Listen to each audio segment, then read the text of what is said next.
I can't say that there was one thing that one person told me in my journey, but I can say it's really important to have a council of people within your industry and outside your industry that can give you their opinion on what either the task that you're trying to handle or the problem you're trying to solve. And when you do get those separate information, you put it together and then you make a decision moving forward. So I don't believe it's a matter of talking to one person or hearing one thing. It's gathering the sum of it and then figuring out the best path forward. When I was contemplating starting the business, two things resonated to me in terms of setting expectations. The first one was it's going to take more time and more money than you'll ever imagine before you become profitable. And the second one was kind of correlated to that. It was do it while you're young to make it worthwhile in the long run. So fortunately, I've started early enough where I feel like I can benefit long term from all the mistakes and setbacks and unexpected learning opportunities along the way. Everybody likes to think about and dream about situations of windfalls. You see that with sports, you see that with Hollywood, you see it on TV. You don't learn about that this takes a lot of very small steps, a lot of big fundamental, tiny, incremental steps getting to the end.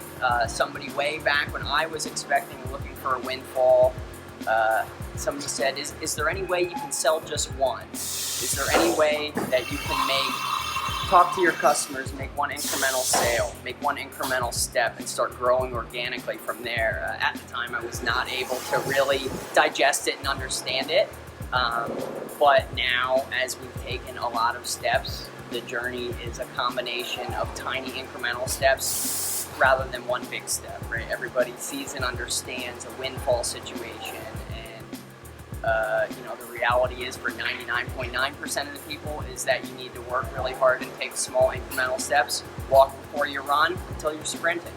My previous boss, actually, when I first started working for him, he knew I wanted to start my own winery, and I remember one day he said to me, I hope you have capital or know somebody who does. And I think that stuck with me for a while and kept me kind of uncertain for a while about if it was time for me to go out on my own. But then there came a point where I felt like it was, and I kind of had a chunk of capital sitting around. I thought, well, I'm just going to throw it out there. And that kind of really was the turning point when I did that, because then capital from other sources started to come in, because people looked at me and they saw that I went in nose deep into the water, and they thought, either he's crazy or he's really on to something. So that's when things really started to get going. Once I started my business, the best piece of advice I got was from my brother, who told me to always be sure of what your deliverables are. Make sure that that's clear with you and with your client. Make sure you know timelines, budgets. That way nobody gets surprised at the end of the day. I was advised to just do what I love and go with it. Before I started the consulting firm, I was doing this almost as a hobby, helping leaders and giving them ideas and finding ways to offer them support.